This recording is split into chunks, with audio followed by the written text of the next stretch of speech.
नमस्कार।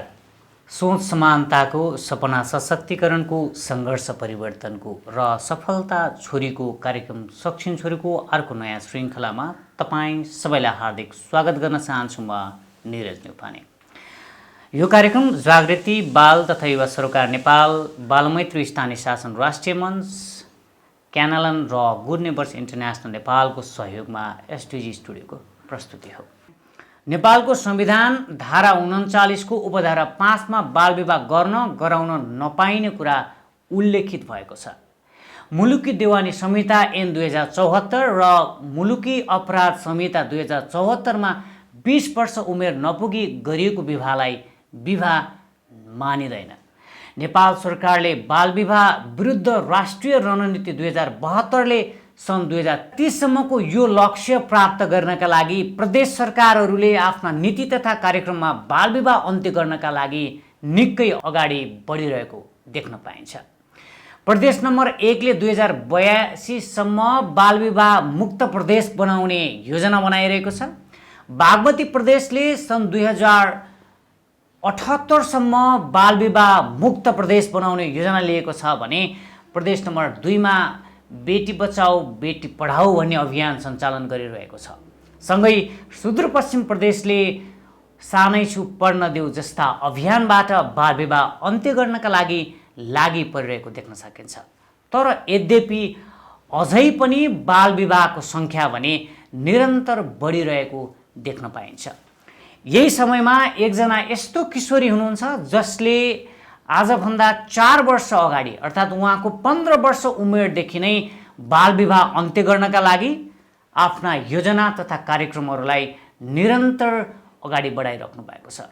कहिले गाउँ समाजका घर दैलो कार्यक्रम गरेर, कहिले सञ्चार माध्यमबाट युट्युब, फेसबुक तथा रेडियोबाट आफ्ना कार्यक्रमहरू ल्याउँदै बालविवाह अन्त्य गर्न लागिराख्नु भएको छ। लामो समयदेखि यो अभियानमा लाग्दै गर्दा जोन्ता इन्टरनेसनल र जोन्ता क्लब अफ काठमाडौँबाट सन् 2019 मा young woman in public affairs अवार्डबाट सम्मानित हुनुभएको छ। सँगै ह्याप्पी वर्ल्ड फाउन्डेसन इङ्कबाट 2018 मा द स्टेट अफ ओक्लामा युएसबाट पनि सम्मानित हुनुहुन्छ। सँगै ग्लोबल टिन हिरो 2018 बाट पनि सम्मानित हुनुभएको छ। यो सँगै युनिसेफ नेपालद्वारा सर्वश्रेष्ठ फिल्म पुरस्कार छोटो फिल्म प्रतियोगितामा पनि उहाँ विजेता बन्नुभएको छ। यति धेरै काम गर्नुभएकी एकजना छोरी प्रशंसा केसीलाई आज हामीले स्टुडियोमा निम्ताएका छौँ। आउनुहोस् उहाँलाई स्वागत गरौँ। रुकुम जिल्लाको एउटा सुन्दर र मनमोहक गाउँमा मेरो जन्म भएको थियो। नदीको किनारमा रहेको माचमी गाउँका खेत पाखामा दौडिँदै म हुर्किएँ। त्यसैले मेरो बाल्यकाल धेरै रमाइलो थियो।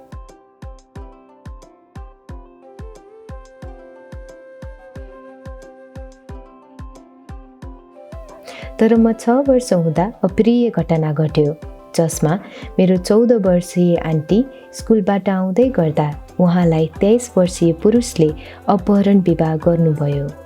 एउटा पुरुषले छोको र जबरजस्ती घरमा लगेको कारणले उसै पुरुषसँग बालविवाह गर्न आन्टीलाई बाध्य तुल्याइयो। परम्परागत गलत रीतिरिवाजका कारण त्यस्तो जघन्य अपराधलाई समाजले ठुलो हेरेर बस्यो।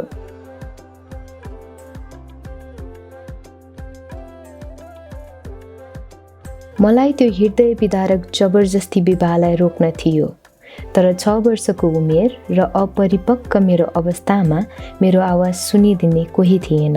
धेरै समय बिते तापनि मैले त्यो घटनालाई बिर्सिन सकिनँ। त्यसले मेरो मनमा गहिरो चोट पुर्याएको थियो। मैले व्यवस्था नि कसरी गर्नु जब रुकुममा अझै पनि म जस्तै किशोरीहरू बालविवाह, जबरजस्ती विवाह, बाल गर्भधारणका शिकार भइरहेका छन्। अन्तिममा मैले आफै बाल विवाहको विरुद्ध लड्ने दृढ सङ्कल्प लिएँ। रुकुम जिल्लामा रहेका आमा समूह, स्थानीय निकाय, प्रहरी प्रशासन, स्कुल र स्वास्थ्य चौकीमा रहेका जनशक्तिलाई परिचालन गरी विभिन्न ठाउँमा जनचेतनामूलक कार्यक्रम सञ्चालन गरियो। विभिन्न रिसर्च र डकुमेन्ट्रिजबाट बालविवाह र अपहरण विवाहलाई नजिकबाट बुझ्न सकियो। स्थानीय सञ्चारकर्मीको सहयोगद्वारा रेडियो कार्यक्रम र पत्र पत्रिकाबाट समाजमा बालविवाह विरुद्ध चेतना फैलाइयो।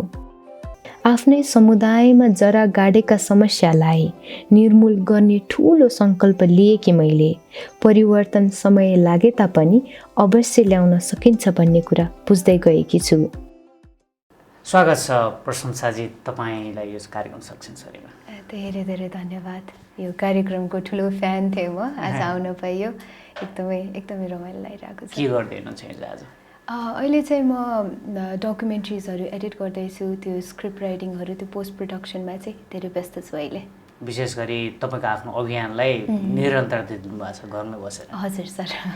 ओके, अब तपाईँको स्पेसिफिक तपाईँले गर्नुभएको अभियान, तपाईँले गर्नुभएको प्रभाव होइन, तपाईँले गर्नुभएको चेन्जमै रहेर हामी छलफल गरौँ। विशेष गरी बाल विवाह, त्यसमा पनि तपाईँले धेरै पटक प्रयोग गर्ने एउटा शब्द अपहरण विवाह, विगत 4 वर्षदेखि यो अभियानमा लागिरहनु भएको छ होइन। विशेष गरी रुकुमबाट सुरुवात गर्नुभयो, आफ्नै जन्मथलोबाट। बाल विवाहलाई चाहिँ विशेष गरी हामी 20 वर्षभन्दा मुनिको उमेरमा हामी विवाह गऱ्यौँ भने त्यसलाई हामीले बाल विवाह भन्छौँ। नेपाल सरकारले पनि यसलाई बन्दिज गरेको छ, यसलाई विवाह मान्दैनौँ होइन। तपाईँले शब्द प्रयोग गर्नुभएको छ नि, जसलाई अपहरण विवाह, यसले चाहिँ के भन्न खोजे हो? अब सर, अपहरण विवाहको कुरा गर्नुपर्दा चाहिँ अलि हामी पछाडि जानुपर्छ। म चाहिँ रुकुमको माछिम भन्ने गाउँमा चाहिँ जन्मेको हुर्किएको हो। अनि म बच्चैदेखि हुर्किँदाखेरि चाहिँ हाम्रोमा चाहिँ लतार्ने विवाह भन्ने चाहिँ धेरै प्रयोग हुने शब्द थियो र प्रचलित विवाह पनि। मेरो हजुरआमाहरू, मेरो आन्टीहरू सबै लतार्ने विवाहको शिकार हुनुभएको थियो।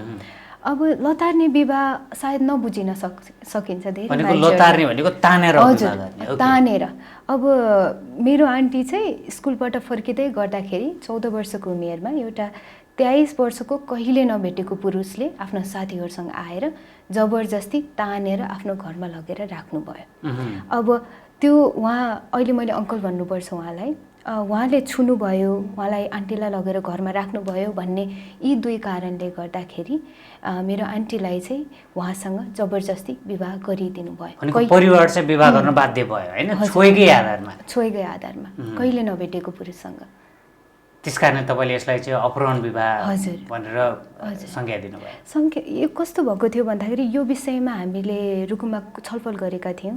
स्थानीय मिडियामा काम गर्नुभएका धेरै सरहरूसँग बसेका थियौँ।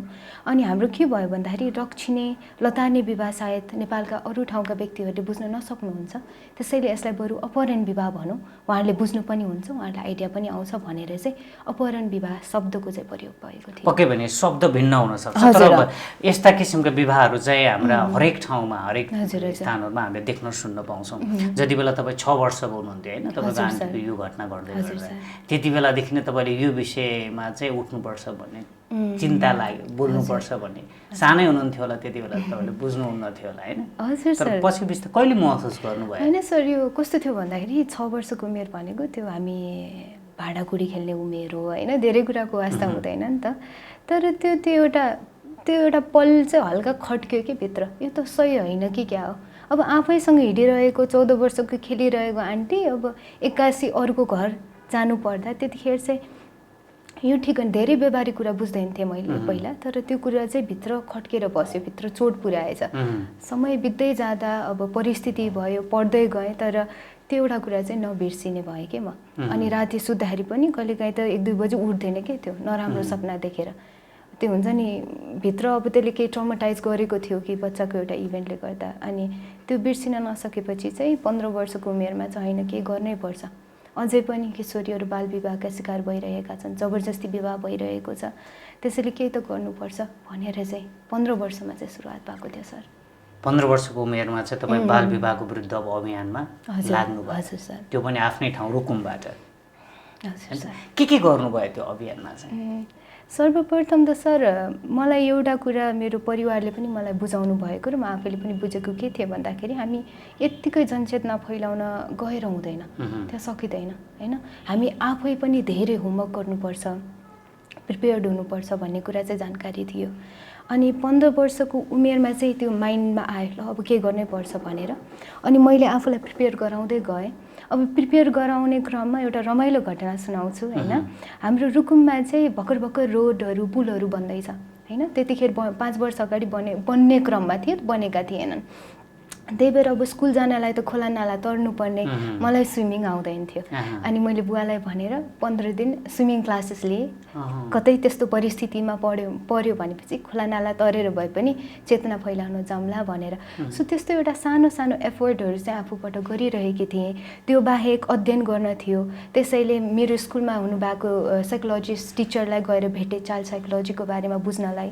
त्यो बाहेक प्रहरी प्रशासनमा गएर के छन् त नीति नियमहरू, कति चाहिँ मुद्दाहरू चलेका छन् यी विषयमा जस्ता लिएर यी सबै कुराहरूमा चाहिँ होमवर्क गरेँ सर। रिसर्च पनि भयो, सबै कुरा गरेँ। अनि त्यसपछि 16 वर्षको उमेरमा, 15 वर्षभरि त्यो भयो, 16 वर्षको उमेरमा चाहिँ मैले मेरो पहिलो यो अपहरण विवाहलाई चाहिँ अन्त्य गर्ने कार्यक्रम, अवेरनेस कार्यक्रम चाहिँ सञ्चालन गरेँ सर। त्यसपछि चलिआएको चलाउनु भयो हैन। तपाईँ त्यसबाट सँगसँगै तपाईँले रेडियोमा पनि काम गर्नुभयो। हजुर सर। रेडियोमा पनि काम गर्नु, पत्र पत्रिकाहरूमा लेखनका कुराहरू, अध्ययन गर्ने कुराहरूमा धेरै लामो समय गर्नुभयो। अनि बिस्तारै आएर तपाईँले अहिले त भिडियोहरू बनाउनुहुन्छ हैन। भिडियो आफै बनाउनुहुन्छ, आफै खिच्नुहुन्छ, आफै एडिटिङ गर्नुहुन्छ हैन। त्यहाँ पनि विशेष गरी तपाईँले बाल विवाहसँग रिलेटेड यस्तै स्टोरीहरू हैन, कथाहरू सङ्कलन गर्ने काम गर्नुहुन्छ। के गर्नुभएको छ यसमा चाहिँ? सर रेडियोमा काम भन्दाखेरि पनि एउटा कोलाब्रेसन थियो स्थानीय लेभलमा। रेडियोले चाहिँ धेरै इम्प्याक्ट पुर्याउँदो रहेछ हाम्रो रुकुममा चाहिँ। एकदम राम्रो काम पनि गरिराख्नु भएको छ यो रेडियोको सरहरूले हैन। रेडियो पत्रिकाहरूको सरले उहाँहरूसँग कोलाबोरेसनका रूपमा गएका थियौँ उहाँहरूको सपोर्टले। त्यो बाहेक डकुमेन्ट्रीको कुरा गर्दाखेरि चाहिँ सर मलाई कथा भन्न चाहिँ एकदमै त्यो मलाई मनपर्ने आफ्नो इच्छा भएको हुनाले बाल विवाह सम्बन्धी चाहिँ धेरै कथाहरू बटुलेकी छु, अपहरण विवाह सम्बन्धी पनि बटुलेकी छु र त्यसलाई एडिटिङ गरेर डकुमेन्ट्रिजहरू चाहिँ बनाउँछु। र त्यो डकुमेन्ट्रिजको उद्देश्य चाहिँ के छ भन्दाखेरि रुकुम बाहिरका जति पनि जनशक्तिहरू छन् वा स्थानीय निकायहरू हुनुहुन्छ उहाँहरूलाई चाहिँ यो समस्याको बारेमा चाहिँ ज्ञान होस्। किनभने धेरैलाई अहिले पनि अपहरण विवाहको बारेमा थाहा छैन। काठमाडौँको कति मान्छेहरूलाई सोध्नु भयो भने त बाल विवाह पनि हुन्छ र जस्तो कुरा पनि मैले सुनेकी छु। त्यसैले सम्बन्धित निकायले चाहिँ यो कुराहरू जान्नै पर्छ जस्तो लाग्छ मलाई। त्यसैले उहाँहरूलाई देखाउनलाई एउटा त्यो इम्पोर्टेन्स उहाँहरूको पनि त्यहाँ ल्याउनलाई चाहिँ डकुमेन्ट्रिजहरू बनाउने देखाउने गरिरहेकी छु सर। यो टेक्निकल कुरामा काम गर्दै गर्दा कतिको सजिलो छ? टेक्निकल कुरा गाह्रो छ सर। मलाई चाहिँ गाह्रो थियो किनभनेपछि मेरो घरमा न त कोही फिल्म ब्याकग्राउन्डको हुनुहुन्छ न त कसैले कहिले भिडियो एडिटिङ सफ्टवेयर्सहरू चलाउनु भएको छ हैन। यो चाहिँ एकदमै एक्लो अलोन जर्नी भयो मेरो लागि। अनि एडिटिङ सिक्न एकदमै गाह्रो भयो। अनि 12 क्लास पढ्दै एडिटिङ सिकेकी थिएँ। अनि स्कुल बिहान 6 बजे उठेर स्कुल जानु पर्थ्यो अनि 3 बजेसम्म चाहिँ एडिट गरिरहेको हुन्थेँ। त्यसैले मेहनत थियो र एकदमै त्यो सिकाउने मान्छे कोही नभएर आफै सिक्न पनि गाह्रो भएको थियो। तर एउटा लगातार परिश्रम प्रयासले चाहिँ अहिले चाहिँ अलिकति जानेकी छु। सायद त्यही भएर पनि होला प्रशंसालाई जनता इन्टरनेसनल र जनता क्लब अफ काठमाडौँबाट 2019 मा young woman in public affairs अवार्डबाट पनि सम्मानित हुनुभयो हैन। त्यो सँगसँगै तपाईँ ह्याप्पी वर्ल्ड फाउन्डेसन इन्कबाट पनि 2018 मा द स्टेट अफ ओक्लामा युएसएबाट पनि सम्मानित हुनुभयो एउटा अवार्ड।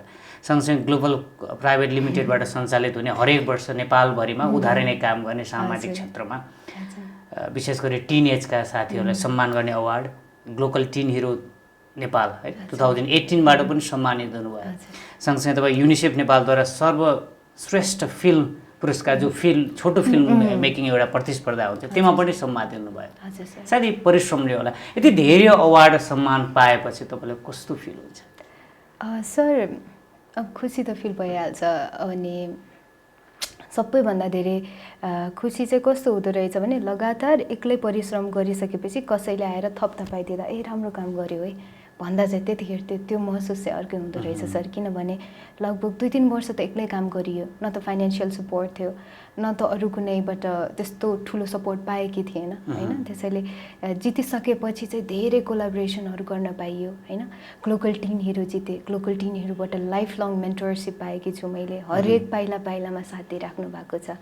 अनि जोन्टा क्लब अफ काठमाडौँबाट पनि एकदम इन्स्पायरिङ वुमेनहरूको अर्गनाइजेसन भएकोले उहाँहरूले जहिले गाइड गरिदिने यताउता यताउता हेरिदिने गर्नुहुन्छ त्यसले पनि आफ्नो एउटा अभिभावक जस्तो फिल हुने कि सर होइन अब 19 वर्षको उमेरमा समाज सेवा गर्न अलिक गाह्रै काम हुँदो रहेछ तर त्यो भयो र ह्याप्पी वर्ल्ड फाउन्डेसनदेखि पनि एउटा मेन्टरसिप पाएकी छु र युनिसेफदेखि पनि एउटा इन्सपिरेसन अनि हुन्छ नि त्यो एउटा मान्छेलाई हेरेर आफूले सिक्ने यी अवसरहरू पाएकी छु सर एकदमै खुसी लाग्छ लक्की पनि फिल हुन्छ आफूलाई सँगसँगै तपाईँहरूसँग जनता ग्लोकलसँग मिलेर लामो अभियान पनि सुरुवात गर्नुभयो हजुर सर विशेष गरी बाल विवाह अन्त्यका लागि भनेर 2017 देखि सुरुवात गर्नुभयो अझै पनि निरन्तरता दिनुहुनु भएको छ हजुर सर 2017 देखि सुरु 18 देखि सुरु भएको थियो नम्बरमा अलिकति यताउता भयो 18 देखि हजुर 18 देखि सुरुवात गर्नुभयो हजुर त्यहाँ चाहिँ के गर्नुभयो त्यो अवेरनेसमा चाहिँ सर त्यसमा चाहिँ अब धेरै मान्छेहरूले गर्नुभएको हात हाल्नु भएको भएर त्यो एकदमै इफेक्टिभ पनि भएको थियो हैन हामीले त्यहाँ गएर चाहिँ भिन्न भिन्न पाटामा चाहिँ अवेरनेस फैलाएका थियौँ अब एउटा चाहिँ स्कुलमा भएको थियो हामी भिन्न भिन्न स्कुलमा गएका थियौँ टोटल 19 वटा भिलेजेसहरू चाहिँ टच भएको थियो त्यहाँको स्कुल्सहरू अनि त्यहाँ गएर विद्यार्थीहरूलाई व्यावहारिक शिक्षा भयो अनि रिप्रोडक्टिभ हेल्थका कुराहरू भए मेन्सुरेसन कन्ट्रासेप्टिभ बाल विवाह भयो भने बच्चालाई कसरी रोक्ने होइन त्यो बाहेक करियर काउन्सिलिङदेखि लिएर बाल विवाह अघि र पछि स्टुडेन्टहरूलाई सक्षम बनाउने इम्पावर गर्ने खालका कार्यक्रमहरू चाहिँ स्कुलमा सञ्चालन भएका थिए त्यो बाहेक डिफेन्सिङ टेक्निकहरूदेखि लिएर किशोरीहरूलाई नियमहरू उनीहरूका अधिकारहरूका बारेमा ज्ञान दिनेदेखि लिएर सामान्य निवेदन कसरी लेख्ने यदि बाल विवाह भइसक्यो भने प्रशासन वा प्रहरीलाई निवेदन कसरी लेख्ने जस्ता सामान्य कुराहरू सिकाएका थियौँ त्यसपछि हामी आमा समूहको सहयोगबाट हामीले आमा समूहसँग मिलेर चाहिँ बाबा आमाहरूलाई पनि अवेरनेस क्याम्पेन गरेका थियौँ त्यसमा चाइल्ड साइकोलोजीका कुराहरू आफ्नो बच्चालाई कसरी हुर्काउने र बाल विवाहदेखि किन बचाउने र भविष्यमा के पोसिबिलिटी हुन्छन् भन्ने कुरामा चाहिँ यहीमा विशेष गरी आमा बुवालाई बाल विवाह गर्नु हुँदैन भनेर सिकाउँदै गर्दा के भन्नुहुन्थ्यो अभिभावकहरूले चाहिँ सर अब उहाँको कस्तो मैले पाएको कमजोरी चाहिँ कस्तो भयो भन्दाखेरि एउटा गरिबी अब छोराछोरीहरू छन् अनि पाल्न गाह्रो छ बरु विवाह गरेर पठाइदिउँ भन्नुहुन्थ्यो विवाह गरेर पठाइदिनु भयो असक्षम छोराछोरी न त पढ्नु भएको छ न त जागिरी छ अब त्यो असक्षम छोराछोरीले विवाह गरिसकेपछि पनि बच्चा जन्माउनुहुन्छ स्थिति त फाइनेन्सियल स्टेटस त सेम भयो नि गरिबीका गरिबी फेरि उहाँहरूले पनि आफ्नो छोराछोरी पैसा छैन बाल विवाह भनेर त्यसरी एउटा गरिबीको चाहिँ लेभल भयो कि पढाइ लेखाइ जागिरी खुवाउने प्रश्न जस्तो तपाईँले भनेकै कुरा यदि सबैजना व्यक्तित्वहरू चाहिँ बाल विवाह गर्नु हुँदैन यसले राम्रो हुँदैन भन्ने कुरा बुझाइ चाहिँ तपाईँको फिल्ममा पनि देख्नुहुन्छ सायद हामीले पनि देख्छौँ धेरै पटक तर बाल विवाह चाहिँ निरन्तर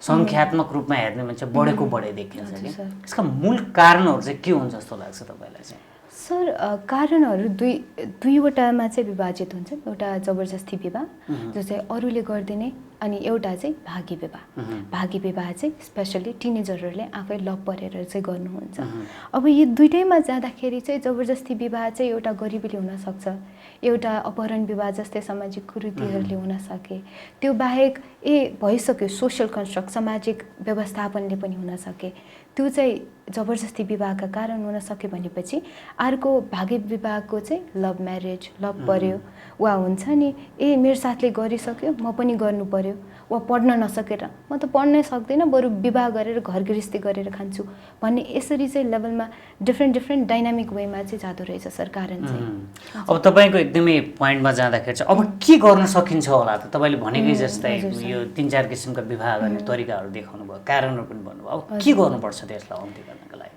पहिला चाहिँ ब्रेनमा आइडिया राख्नु पर्यो कि बाल विवाह नराम्रो हो भनेर वा यो गर्नु हुँदैन अपराध हो त्यो पहिलो प्राइमेरी लेभलमा भयो सेकेन्डरी लेभलमा चाहिँ त्यो जुन हामीले सोचाइ यहाँ दिमागमा विकास गऱ्यौँ नि त्यसलाई सपोर्ट गर्ने रिसोर्सेसहरू पनि हामीले प्रोभाइड गर्नु पर्यो अब त्यो रिसोर्सेस प्रोभाइड गर्ने क्रममा के आयो त्यो स्कुल्सहरू बनाउनु पर्यो सर रुकुममा 5-6 वटा गाउँको लागि एउटा हाई स्कुल हुन्छ बच्चा 3-4 घन्टा हिँडेर त्यो स्कुलमा जानुपर्ने हुन्छ अनि धेरै जसो केसेसमा केटीलाई त पठाउनुहुन्न जङ्गलको बाटो जे पनि हुनसक्छ मेरी छोरीलाई भनेर अनि त्यसले गर्दा यदि केटीहरू नै किशोरीहरू नै शिक्षित भएनन् भने आफ्नो अधिकारका लागि कसरी बोल्छन् त्यसको लागि त हामीलाई स्कुल्सहरू बनाउनु पर्यो डिफ्रेन्ट ठाउँमा त्यसैले हामीले रिसोर्सेसहरू प्रोभाइड गरिदिनु पर्यो सेकेन्डरीमा र थर्डमा चाहिँ आई थिङ्क हामी सबैबाट चाहिँ बाल विवाह अन्त्य गर्नलाई आफ्नो तर्फबाट एफोर्ट चाहिँ जानुपर्छ होला। होइन म विद्यार्थी हो, म के गर्न सक्दिनँ, होइन म हाउसवाइफ हो, म के गर्न सक्दिनँ भन्ने हुनु भएन। अब यो समग्र तपाईँले यति धेरै काम गर्नुभएको छ, त्यसमा पनि एकजना छोरी, तपाईँको नामै प्रशंसा, तपाईँको प्रशंसा गर्न त हामी तपाईँको कामले पनि त्यत्तिकै प्रशंसा गर्छ र हामीले त्यति धेरै प्रशंसा गरेर पुग्दैन जस्तो लाग्छ। छोरी भएर बालविवाह रोक्नुपर्छ भन्ने अभियानमा लाग्न कतिको सजिलो छ? च्यालेन्ज, चुनौतीहरू, अप्ठ्याराहरू, गाली खानुभयो होला कयौँबाट, समयमा घरमा पुग्नु भएन होला, तपाईँलाई पनि कहिलेकाहीँ महिनावारीको समस्याले विथल थियो होला, समस्या थियो होला, तैपनि निरन्तर यो अभियानमा लाग्नु भयो। हजुर सर, गाह्रो त अब घर छोड्नै गाह्रो भयो पहिलो कुरा त। अनि अब त्यो कस्तो भयो भन्दाखेरि कसैले बन्देज लगाइदिएको होइन कि आफैलाई डर लाग्ने, एक्लै कसरी जानु, त्यसमा पनि समाजको विरुद्ध, समाजले हजुर। प्रत्येक घरमा विवाह गरिरहेको छ होइन, भोलि यसले मेरो छोरी मेरो छोराको जीवन बिगारिदिन्छ कि भन्ने डर त्रास। हजुर त्यो पनि भयो सर। अनि कति समय त सर त्यो घर दैलो कार्यक्रम गर्न गएको थियौँ, अनि अब जुन घरमा लतारी विवाह अपहरण विवाह भएको थियो त्यहीँ गएर तपाईँले त यस्तो फेरि गर्नुभयो भने तपाईँले यति वर्ष जेल सजाय हुन्छ है, यति पेनल्टी तिर्नुपर्छ है भन्दाखेरि अब त्यहाँबाट तिमी भाग्छौ कि म यो लट्ठीले हानौँ भन्ने जस्तो परिस्थिति पनि आएको थियो होइन सर। अनि त्यो बाहेक अब जङ्गलको बाटो हिँड्नु पर्थ्यो, एक्लै त जान सकिँदैन थियो। त्यसैले हरेक क्याम्पिङ गर्दाखेरि कि त मेरो बुबा नत्र दाईहरूलाई लिएर जान्थ्यो सर आफ्नो प्रोटेक्सनको लागि। सो त्यसले गर्दाखेरि हो आफूमा त परिवर्तन ल्याउने ठुलो आगो छ भित्र, तर परिस्थिति र आफूलाई आफ्नो भित्र डरले चाहिँ अनि त्यसले चाहिँ मलाई धेरै समस्या दियो सर। अनि रातिमा मैले कहिले पनि क्याम्पिङ गरेन, जहिले दिउँसोमै सकाइदिन्थेँ होइन, त्यस्ता समस्याहरू चाहिँ भयो सर। अब यो अभियानले कहीँ त्यस्तो विवाहहरू रोकिएको उदाहरणहरू कहीँ सुन्नुभएको छ? हजुर सर, कस्तो भएको थियो भन्दाखेरि हामी पहिलो वर्ष त्यहाँ गएका थियौँ, अनि त्यहाँ गएर सबै मान्छेसँग घर दैलो कार्यक्रमै गरेपछि त सबैसँग 101 चिनियो नि त होइन सर। अनि पछि मलाई 1 वर्षपछि मलाई फोन आयो रुकुमबाट, अनि भन्नुभयो नानी हेर्नुहोस् न मेरो त छोरीलाई भागेर गई लप परेर, तपाईँले फोन गरिदिनु पऱ्यो भने नम्बर दिनुहोस् न त भने नम्बर दिएँ, अनि काउन्सिल गरेँ। अनि त्यो 2 महिनामा नफर्केको छोरीलाई त्यसपछि मैले फोन गरेर चाहिँ फर्काएको थिएँ सर। सो यस्ता इन्सिडेन्टहरू छन्, त्यो चाहिँ मेरो लागि ठुलो प्रोग्रेस हो, किनभने समाज पनि मसँग कनेक्ट भइरहेको छ, म मात्रै होइन भयो। त्यो बाहेक सर किशोर किशोरीमा चाहिँ कस्तो त्यो भित्र इन्करेजमेन्ट भएछ भन्दाखेरि हामीले क्याम्पेन गरिसकाएपछि चाहिँ उहाँहरू आएर मलाई के भन्नुभयो भन्दा दिदी तपाईँको कार्यक्रम त एकदमै ठिक हो, मेरो साथी त अस्ति यो छिट्टै गर्भधारण होइन 15-16 वर्षकै उसमा गर्भधारण भएर बच्चा पाउन नसकेर उसलाई त गाह्रो भएको थियो, हामीलाई त त्यो कुराले एकदम छुएको छ। हामीले अस्ति के अरे भैलीमा ल्याएको गुन्ने चोलो छ त्यही लगाएर हामी सडक नाटक गर्छौँ जस्ता कुराहरू। हजुर अब अलिकति हामी लगभग अन्तिमतिर आइसक्यौँ। यसमा तपाईँ यो अभियानमा लाग्दै गर्दा आफ्नो अभिभावकहरूको सहयोग र सपोर्ट कतिको आवश्यकता पर्दो रहेछ? अब आवश्यकता त धेरै पर्छ सर, किनभनेपछि धेरै काम गर्नुपर्छ र एक्लै भयो भने अलिक गाह्रै पर्छ होइन। अनि मेरो चाहिँ अब समाज सेवामा चाहिँ पूर्ण सपोर्ट थियो, त्यो मात्रै नभएर मेरो परिवार मात्रै नभएर मेरो पुरै गाउँका जति पनि यो परिवर्तन ल्याउनु पर्छ भन्ने व्यक्तिहरू हुनुहुन्थ्यो, उहाँहरू सबैले सपोर्ट गर्नुभएको थियो। अनि त्यो त थियो, तर डकुमेन्ट्री मेकिङमा चाहिँ बुवामा अलिकति यताउता हुनुभएको थियो, किनभने पढाइ बिग्रिन्छ कि भनेर होइन। तर त्यो पनि बिस्तारै बिस्तारै मैले उहाँलाई बुझाउँदै जाँदाखेरि चाहिँ अहिले एकदम सपोर्टिभ हुनुहुन्छ, स्क्रिप्ट लेख्दा सहयोग गर्नुहुन्छ। त्यसैले सपोर्ट आवश्यकता छ, नत्र एकदमै एक्लोपन चाहिँ हुनसक्छ यसमा। महत्त्वपूर्ण चाहिँ अरूबाट सपोर्ट चाहिँ डेफिनेटली चाहिन्छ, त्यसमा सबैभन्दा महत्त्वपूर्ण अभिभावक। अब समग्र विशेष गरी बाल विवाह न्यूनीकरण गर्नलाई सरकारलाई के सुझाव दिनुहुन्छ? सरकारलाई चाहिँ सर्वप्रथम सर एउटा काउन्सिलर चाहिँ राख्नु पर्यो हरेक विद्यालयमा। हजुर, उहाँ काउन्सिलरले चाहिँ व्यावहारिक शिक्षा सिकाउने, रिलेसनसिप, एउटा टिनेजरहरूलाई एउटा गाइडेन्स दिने व्यक्ति चाहिँ एकदमै आवश्यकता छ। हो पढाइमा धेरै राम्रो गर्नुभएको छ, ल्याबहरू खोलिदिनु भएको छ, हामी दूर दराजका स्कुलमा जाँदाखेरि पनि त्यहाँ रिसोर्सेसहरू भेटायौँ, तर एउटा यो मेन्टल हेल्थको लागि पनि एउटा व्यक्तिको आवश्यकता छ। एउटा त्यो भयो, त्यो बाहेक इन्फ्रास्ट्रक्चर डेभलपमेन्ट सर, स्कुल बनाउनु पऱ्यो, राम्रो टोयलेट्सहरू बनाउनु पऱ्यो, त्यो कुराले मात्रै इम्पावरमेन्ट अफ गर्ललाई सपोर्ट हुनसक्छ सर। अहिलेलाई यति 2टा कुरा भन्छ।